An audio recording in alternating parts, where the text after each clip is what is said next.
Hello, my noble band of outlaws. Outlaw Samurai coming at you live with a video with a new means of filming. Well, I, as you know, work at Menards, and now, starting this month, February, Menards is really getting their camping gear out. So, I bought a new bug out bag.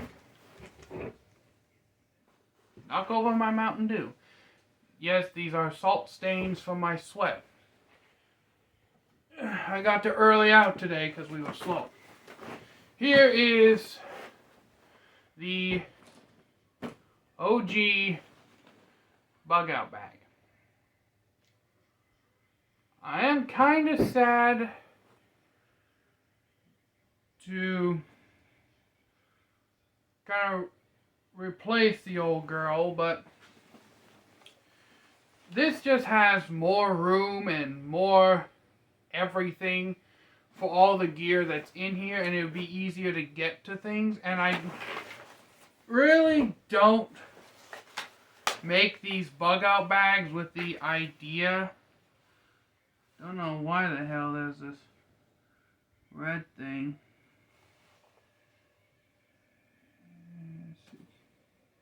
Oh, it's a security device.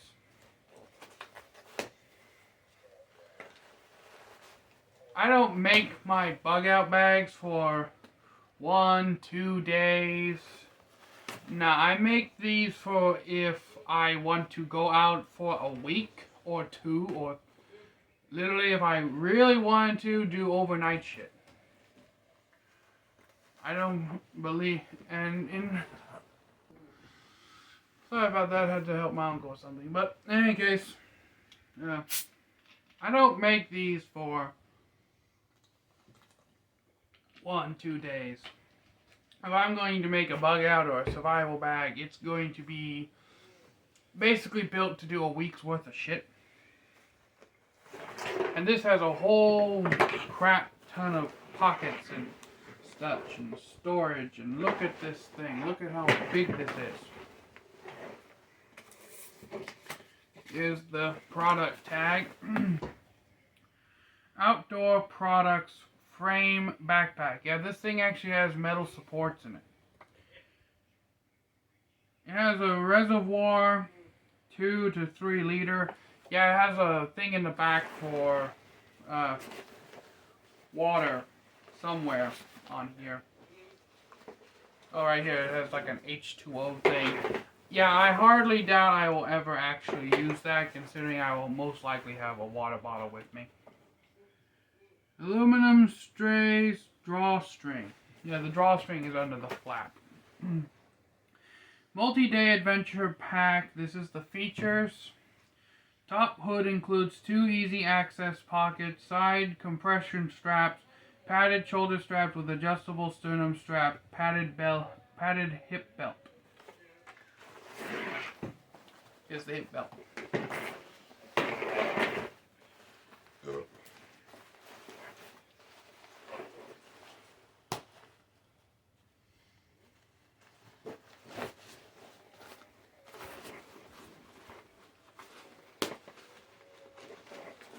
And just look at this thing. Look how big it is. Look how much shit I could probably fit the old one, the whole old bag into this one. Not that I'd really do that, considering it'd be a waste of space. And the whole point of this bigger bag is pretty much more space. This is where you'd put the reservoir right in here. Then feed the hose out through here. It's got a side pocket here. Side pocket here. Big internal pocket. Reservoir pocket. Here's where the aluminum straps are.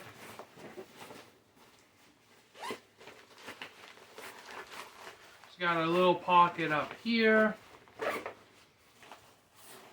I think I'm just going to leave the red thing on here just because. Here's the drawstring. Got a pocket right up here. It's got a little carry handle. Got what I can only assume to be like attachments for a sleeping bag, like if you were to tie it on the bottom. And these right here, I can always just slip the axe through with the axe I can slip it through either all the way down here or slip it through here and here for a 2-contact carry. But I kind of like to have this thing swinging free almost. In case I walk through brush, it doesn't get caught. It can just slide over. The sword is going to have to be tied pretty much directly in front, which might allow me to facilitate a back draw easier with this thing. As you can see, I've changed the Tsuba. I have to make a new one of these or get Seppa because the only thing keeping this tight is yarn, and I don't know if it's rusting the tang or not. I mean, it should be dry, but you never know. I'll have to take this apart and get a good look at it. I might just scrounge some Seppa off of old Sabertooth in there, in my closet. Sabertooth I really don't cut with. But yeah, without further ado, don'ts and probably shouldn'ts, let's get started. This is supposed to be a fishing bag anyway, so I'm not going to take any of the straps or anything off of it. I may legitimately use this for its original intended purpose of a fishing tackle box that you strap on your back. First, we'll go through pretty much everything in here as normal. The only straps I'm taking off are the ones I made for the bag, which is this one. 7 minutes already. Alright, so we got a wad of paracord in the big front pocket. I decided to kind of scavenge a Yu-Gi-Oh tin to hold a lot of the miscellaneous stuff. I decided to put a belt in here. You know, if out in the wild, if I really had to, I could probably strap a blade with it. It's kind of smooth, so I doubt it. Of course, you can't be doing none of your bushcrafting stuff without good leather gloves. I ended up deciding to put both saws in here because why the hell not? And for when one dulls, I have another one sharp and ready. Of course, the Bowie knife, which I think I'm going to do a cutting video of this and sharpen it and see how she does. Cold Steel SRK.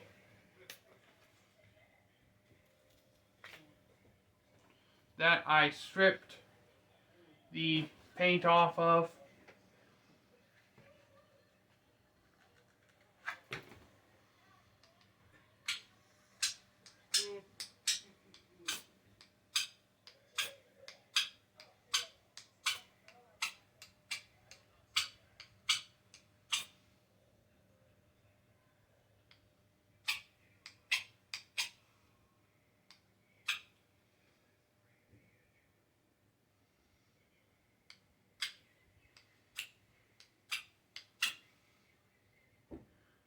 was originally supposed to be for scraping the fire steel, but I think this will just be like a carving knife.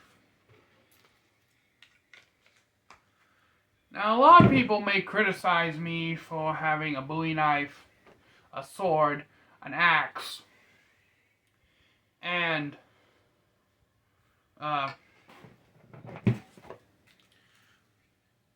fire knife, which I'm pretty sure that if I could get a flatter back to this, it would work better for striking a fire steel. Some people may criticize, but really, if I had to, this part of the Bowie knife works tremendous for scraping a fire steel.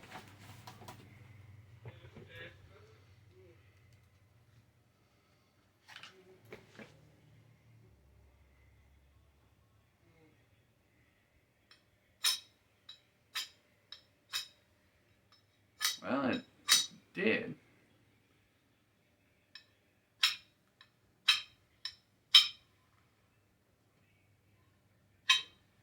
Okay, what is the befuckery here? Well, it did. I may have just fucked up this fire steel. Well, as I said, a lot of people would, especially like backpackers and shit, would condemn me for having so much weight in this tiny bag. Also have a food prepping knife. This one is 440 stainless steel, the same steel that's used in kitchen knives. So yeah, this is the old Camillus that I've mentioned in other videos. This is food prepping only. Hence why it's pretty much the sharpest blade in this bag, aside from the sword and the SRK. Antibacterial wipes for disinfecting shit out in the field. Roll of duct tape, of course. What are we, filthy heathens that don't even know about duct tape? The Lost Ways. A lot of you will read this off of YouTube, but it actually does exist. It is a real book that you can get off of Amazon. At least I bought it off of Amazon. I decided to go with the hardback cover. And this is a very bad book for me to own because it tells me how to make gunpowder.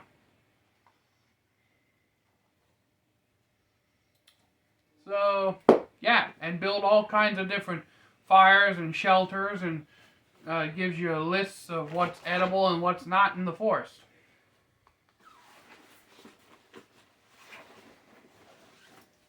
Walkie-talkies, in case I'm with somebody and have to keep in communication. When I put shit in survival bags, there's generally a reason why they weigh so much. I live off the... You can clone this to like condoms. I live off of the principle of I'd rather have it and not need it than need it and not have it and have a fuck up later.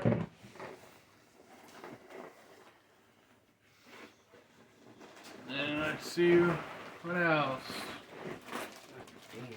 Yes, plastic bags, very useful for storing food and or kindling.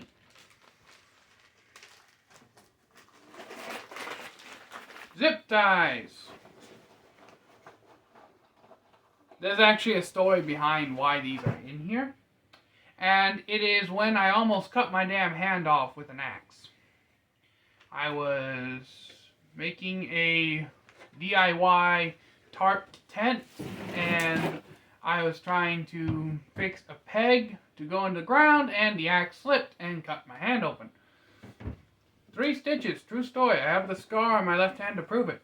And hence why these are in here. Because if I have to, makeshift tourniquet. I know you are, but what am I? And we have this old-timer knife that I bought on a whim. It's got a gut hook. I guess I could use this for skinning an animal. I mean, it's got a gut hook on one side and like a regular knife on the other. I'd probably just use this for some intricate carving or some shit if I have to do little notches.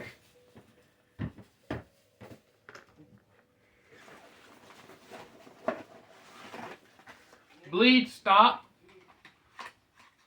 Just in case. I haven't really put a medical kit together for this, but this is the first edition.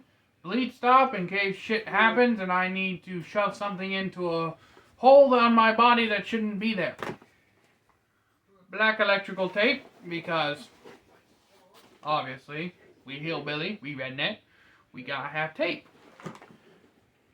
Also, black electrical tape, another form of good tourniquet, especially since you can wrap it around multiple times. Duct tape can be very good material for a tourniquet. Now that we've... You know what? I may just keep this as like my day bag if I'm going to just be out in the woods for a day. This may end up being a day bag. I don't know. Or I might just use it for Yu-Gi-Oh! Because I need to put my decks in a backpack that I can put on my back and get my computer bag back. But without further ado, don'ts and prohibitions, let's start transferring shit over to this one. Now in this very front pocket, I'm going to be putting the plastic bags. Just to kind of keep them separate. Along with the bleed stop and the walkie-talkies. Just to kind of keep from potentially damaging them.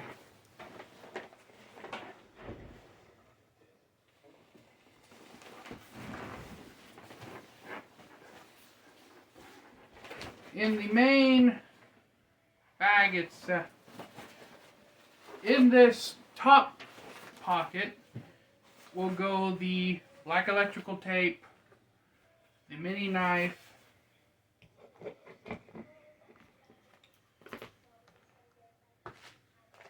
and a bag specifically for kindling. That's if you gather up like dry leaves. Believe the best kindling I have found that really starts a fire once you get it going are dry leaves. Dry leaves are the best that I have found. Alright. I will put, oh yeah, almost forgot to show you the miscellaneous stuff. We have another fire starter / survival whistle. Mini binoculars in case you need to find shit. Ball of twine, obviously. Lots of cordage. You always want cordage. Cordage. And then we have the magnesium fire starters. I cannot emphasize the importance of good cordage. Hence why we also have this massive thing of rope.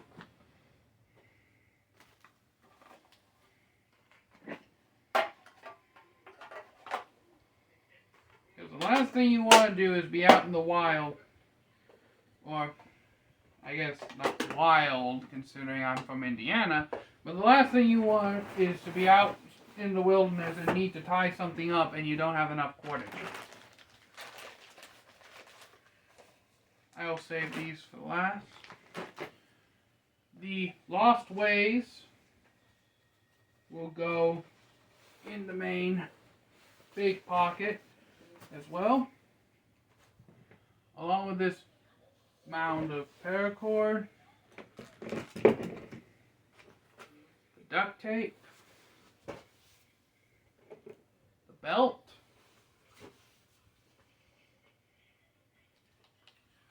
And the Bowie knife will go in the same pocket as the Lost Ways.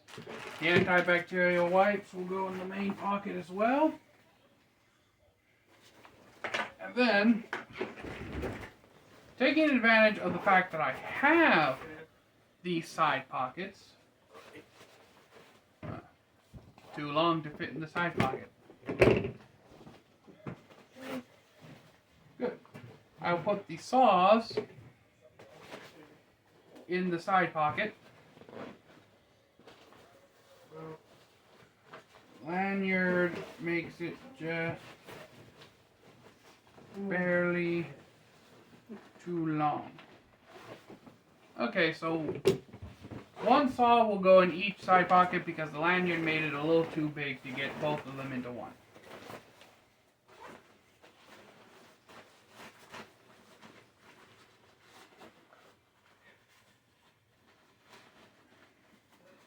Again, even more cordage. Cordage will be your friend. Then we'll put pretty much the knives will go back into the large pocket as well. I finally have a bag big enough I can put the rope in. I had a flashlight that was supposed to go back in this thing running around somewhere. Put the zip ties in the main pocket as well, along with the gloves. Cinch it tight.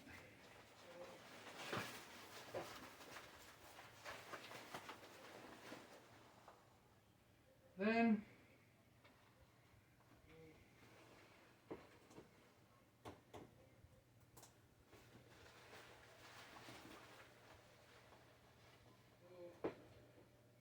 clip it.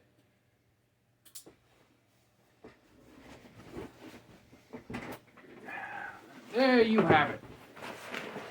Everything is nice and set and ready to go.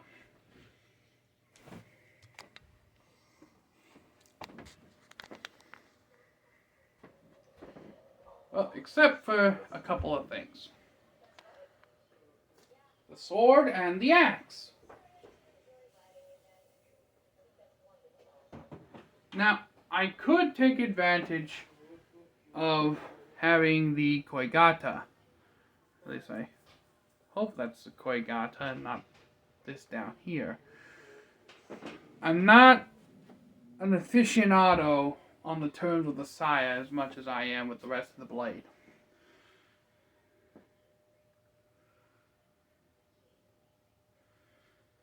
I could take advantage of this, but with it bouncing up and down as I walk, I don't think I will. Instead, and if you notice, there's even more cordage on the Saya. Cordage is your friend. Alright. So what I'm going to end up doing with this is actually I'm going to go what I did before, but end up tying it.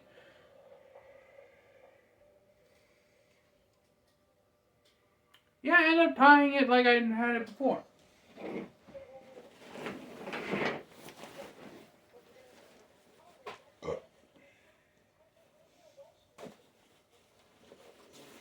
Having a bigger bag to do this kind of shit with is much nice. Is very nice.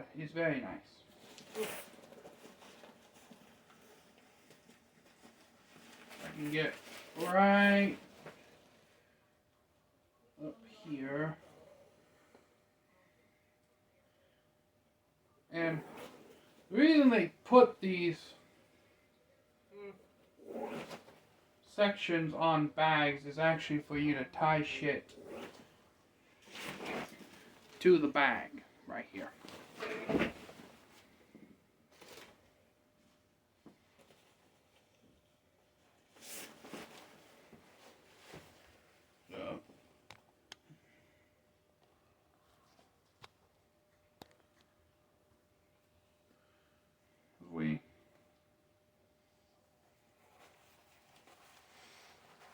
tie this to the bag.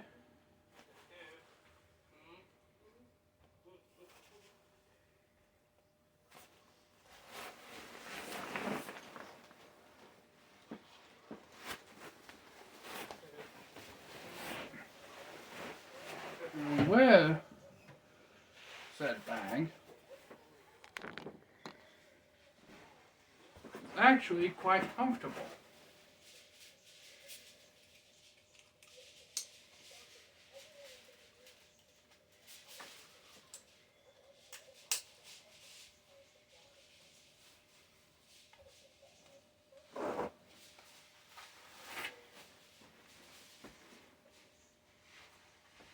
I will say this, I don't have as easy an access to the sword as I had with the other bag.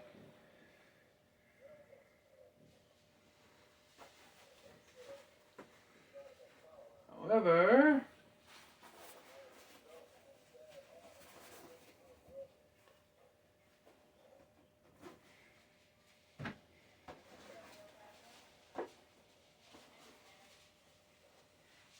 I will say this, after wearing this, I find that the sternum kind of chokes you.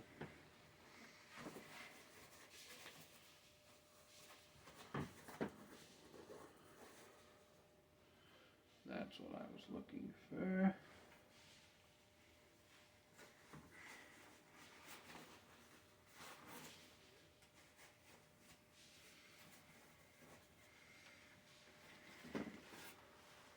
Trying to put this in. There we go.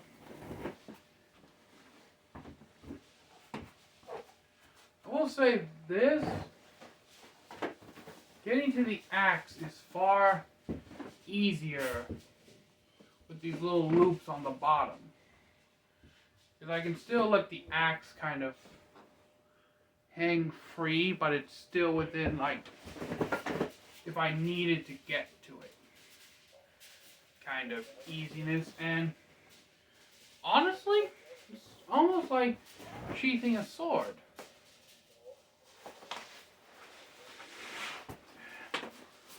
So I'm thinking that I won't be able to tie the sword to the bag like I did before, which isn't detrimental. Honestly, the whole tying the sword to the bag thing, that was really only for a sense of carrying it, like convenience.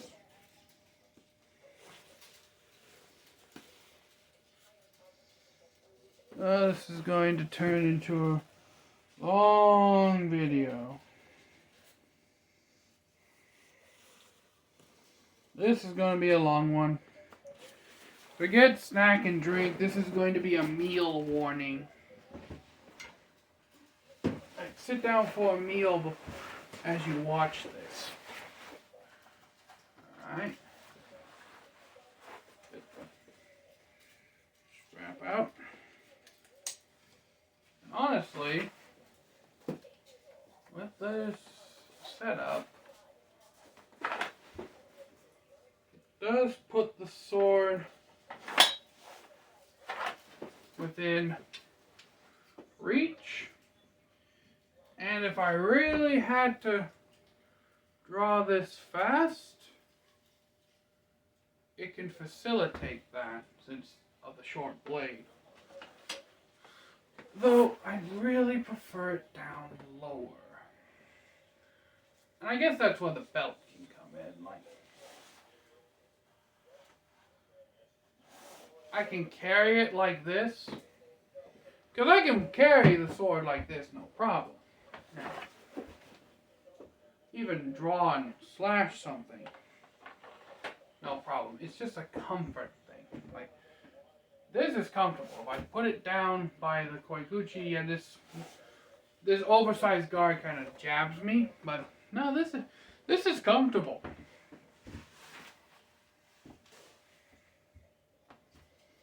This is very comfortable. I will say I do miss having the drink holder,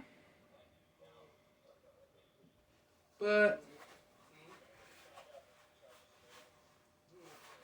honestly, if I really had to, I guess I could just take one of the saws out and put a bottle of water on the side, or just throw a bottle of water into the bag itself.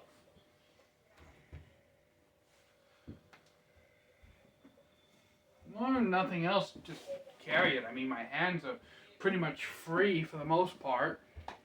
I might have to put my thumb over the katana as I bend over, but yeah, this is actually a more comfortable setup than my original one, and I think it's because of the sternum strap, and if I really needed the extra support, I doubt if I would. If I did, the neck strap is pretty much there.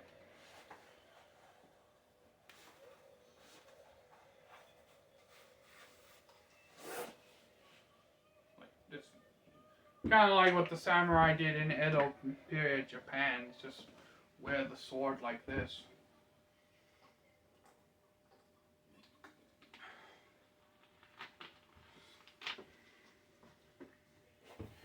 Well, hell, I wanted to be edgelord. Oh, you know, this might not be that bad, actually. Yeah, I'd kind of have to flick it out, or if I had to, I could just and really shoot it out and flick the saya off. Yeah. Comment down below what you thought of the new and improved Bug Out Bag 2.0. But with that in mind, until next time, my noble band of outlaws, Outlaw Samurai, tells all y'all, be crazy rednecks, be safe using your weapons. I'm out. Peace.